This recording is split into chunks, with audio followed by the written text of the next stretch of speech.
আলহামদুলিল্লাহ, সমস্ত প্রশংসা মহান রব্বুল আলমিনের জন্য, যে আল্লাহ তাআলা আমাদের সকলকে শাবান মাস পর্যন্ত হায়াত দান করেছেন। শাবান মাসে আমাদেরকে আল্লাহ তাআলা রিজিক দিয়েছেন, হায়াত দিয়েছেন। সেই জন্য আমরা সকলেই আল্লাহ সুবহানাহু ওয়া তাআলার কাছে শুকরিয়া আদায় করি আলহামদুলিল্লাহ। যে শাবান মাসের গুরুত্ব এবং ফজিলত নিয়ে আমরা সংক্ষিপ্ত কিছু আলোচনা করেছি।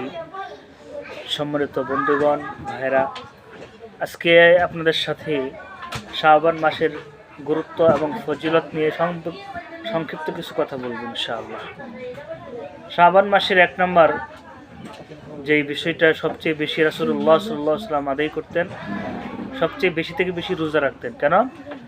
রাসূলুল্লাহ সাল্লাল্লাহু আলাইহি ওয়াসাল্লাম এটা ভাবতেন যে আমার শাবান মাসে যে আমলগুলো আল্লাহর কাছে পৌঁছবে, যে আমার আমলগুলা রোজা অবস্থায় আল্লাহ সুবহানাহু ওয়া তাআলার কাছে পৌঁছে, এটাই 1 নম্বর মূল কারণ, মূল উদ্দেশ্য।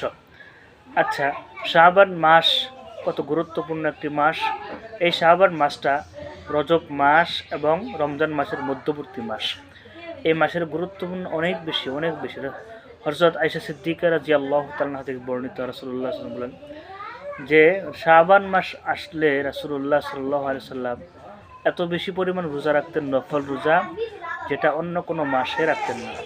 রাসূলুল্লাহ সাল্লাল্লাহু আলাইহি ওয়াসাল্লাম অন্য মাসে রোজা রাখতেন, এমন ধারাবাহিকভাবে হযরত আয়েশা সিদ্দিকা রাদিয়াল্লাহু তাআলা বলেছেন যে রাসূলুল্লাহ সাল্লাল্লাহু আলাইহি ওয়াসাল্লাম রোজা রাখতে রাখতে এই পরিমাণ রোজা রাখছেন যে মনে হইতো রাসূলুল্লাহ সাল্লাল্লাহু আলাইহি ওয়াসাল্লাম রোজা আর ছাড়বেনই না।